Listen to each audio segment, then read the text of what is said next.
Hi Holbrook, it's Mrs. Rushton here in the reading room, and today we are going to continue reading The Wild Robot.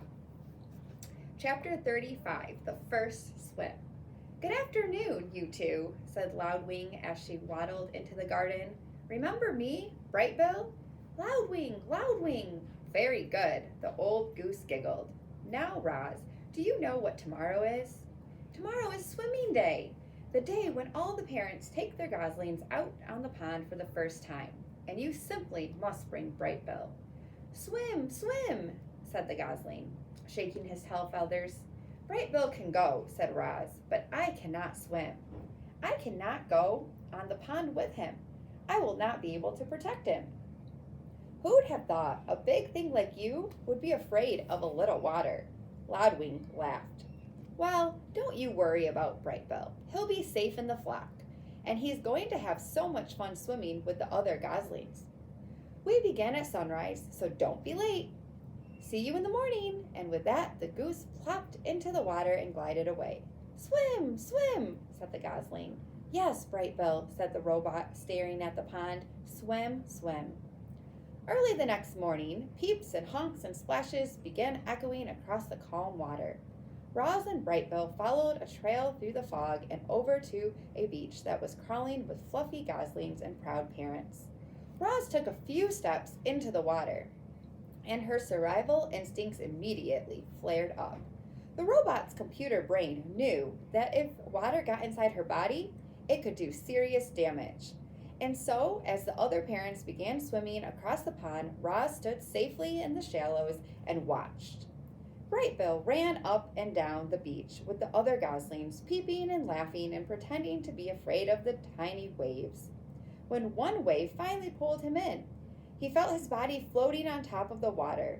A big smile appeared on the gosling's face. Clearly, Brightbill was designed to swim. Very good, Brightbill, said Loudwing as she floated past. You're a natural. Yes, Brightbill, you are a natural, said Roz, trying to sound like a good mother. Loudwing rounded up all the goslings and gave them a quick swimming lesson. Remember, everyone paddle your feet evenly to swim in a straight line. Paddle with your right foot to go left, and paddle with your left foot to go right. Try it out and join the rest of us when you're ready. Happy swimming day! Loudwing and the other adult geese calmly glided toward the center of the pond. A jumble of goslings tried to keep up with them.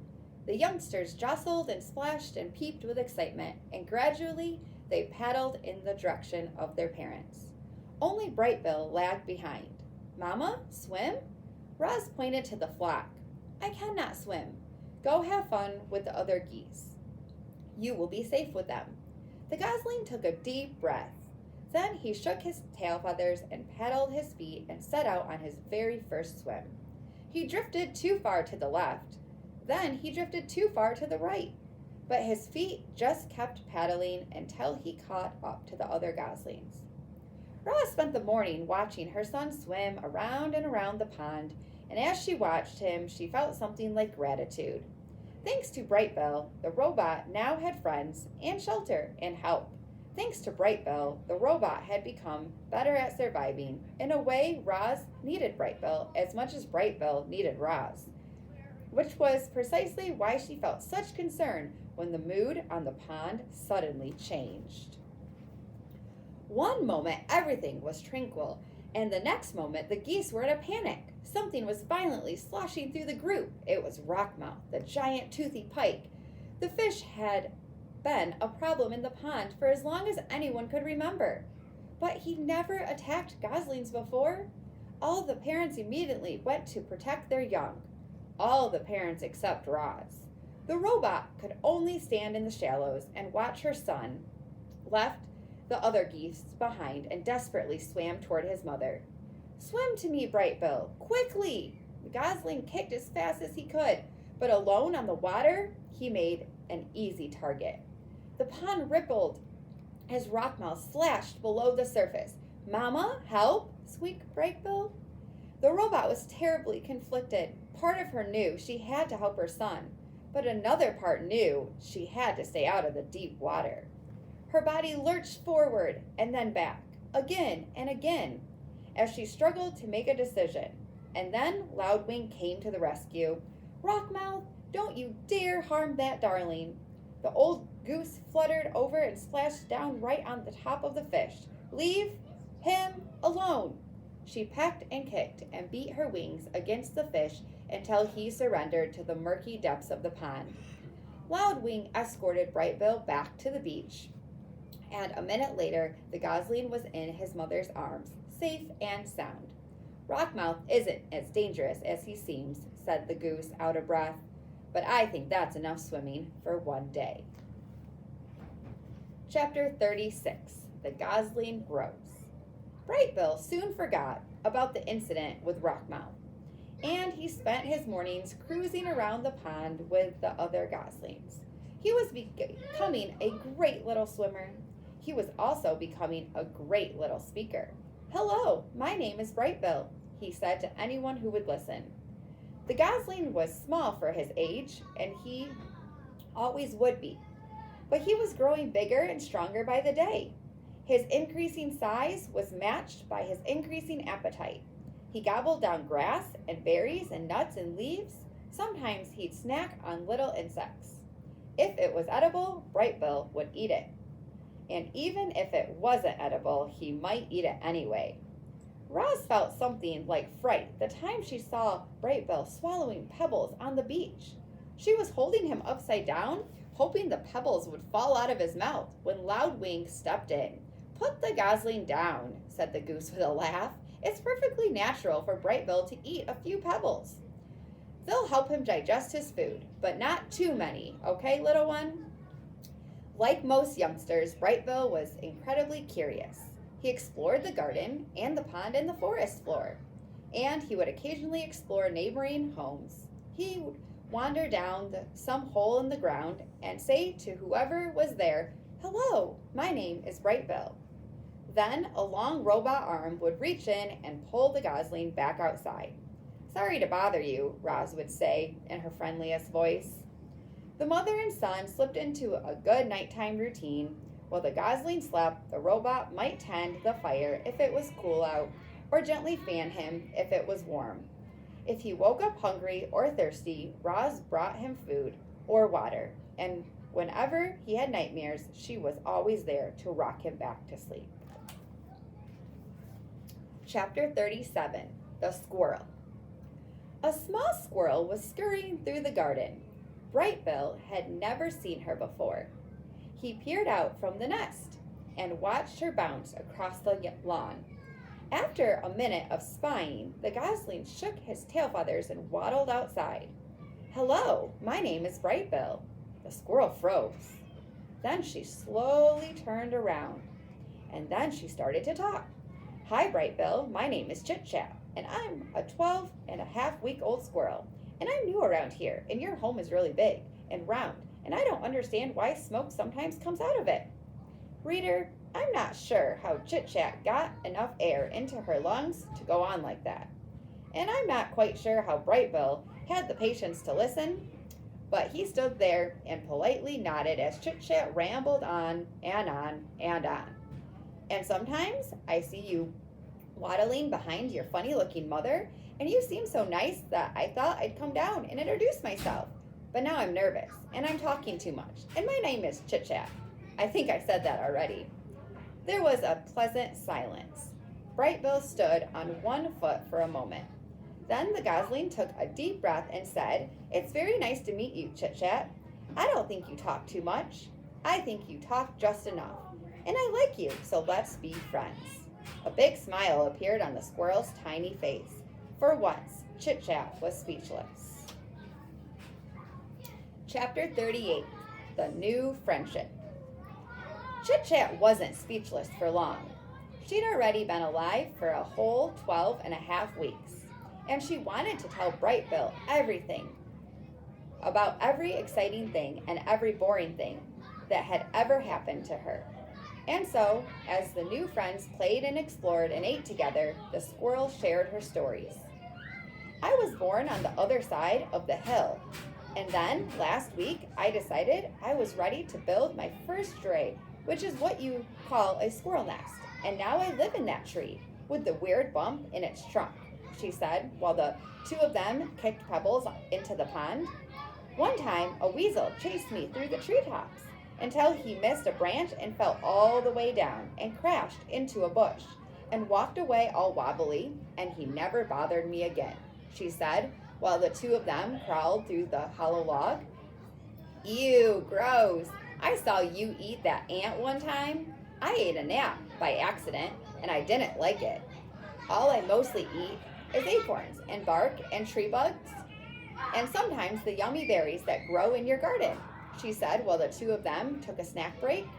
But Chit Chat was a good listener, as she was a talker, and whenever it was Bright Bill's turn to speak, she'd keep quiet and hang on his every word.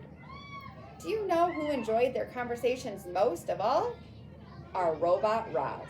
The protective mother was never far away, and she felt something like amusement at the silly conversations she overheard. And she felt something like happiness that her son had made such a good friend. Chapter 39, The First Flight. Bright Bill had spent his entire life by the pond, and he was becoming very curious about what lay beyond his neighborhood. So one day his mother said to him, "Let us go for a walk, and I will show you more water than you can possibly imagine." Roz placed the gosling on her shoulder, and the two of them set off across the island. They marched out of the forest, crossed the great meadow, and climbed uphill until they were at the top of the island's western ridge. Before them was a grassy slope that descended all the way to the dark, choppy waves that surrounded the island. "That is a lot of water," said the wide-eyed gosling. "I'm a good swimmer, but I'm not good enough to swim across that pond." "That is not a pond," said the robot. "That is an ocean." "I doubt any bird could swim across an ocean." Waves rolled in from the horizon. Seagulls circled above the shore. A steady breeze blew up the slope. Bright Bill's yellow fluff had recently changed over to a coat of silky brown feathers, and he spread his feathery wings into the breeze. And then, "Mama, look!" For the briefest of moments, the wind lifted Bright Bill off the ground, but he quickly tipped backward and thumped into the soft grass. "I was flying," he squeaked. "That was not flying," said Roz, looking back at her upside-down son. "Well, I was almost flying. I'm going to try again." "I have observed many birds in flight," said Roz. "Sometimes they flap their wings quickly, and other times they fly without flapping at all. They spread their wings and soar on the wind." "So I was soaring?" said Bright Bill. "Almost. There, look at that soaring seagull. It seems like she is not doing anything, but if you look closer, you will notice that she is making small adjustments with her wings and tail. I think you should try adjusting your wings in the wind, like her." Bright Bill hopped onto a rock and opened his wings wide. "The wind is pushing me backward." "Change the angle of your wings," said his mother. "Let us see what happens when they slice through the air."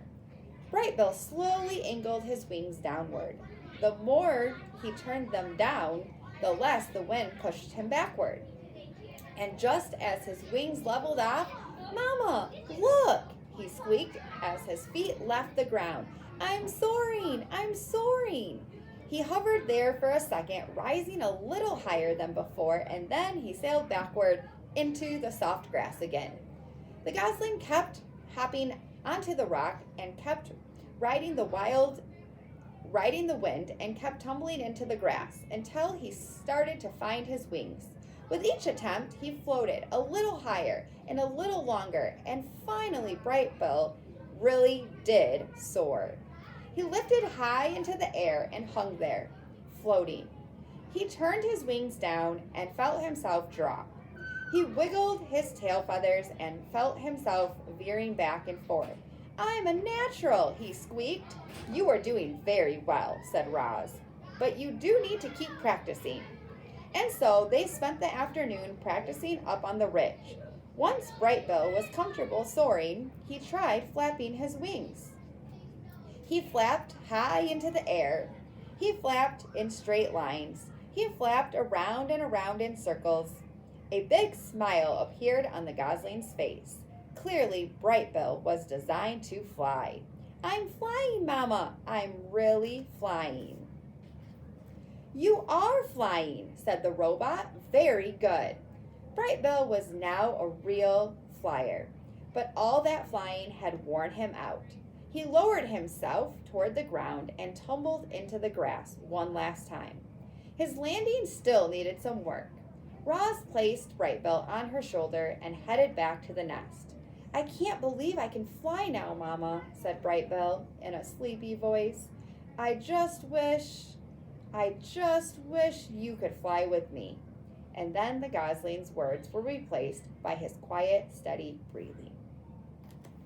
And that's the end of our reading for today. I hope you have a good time reading the rest of the story. Bye.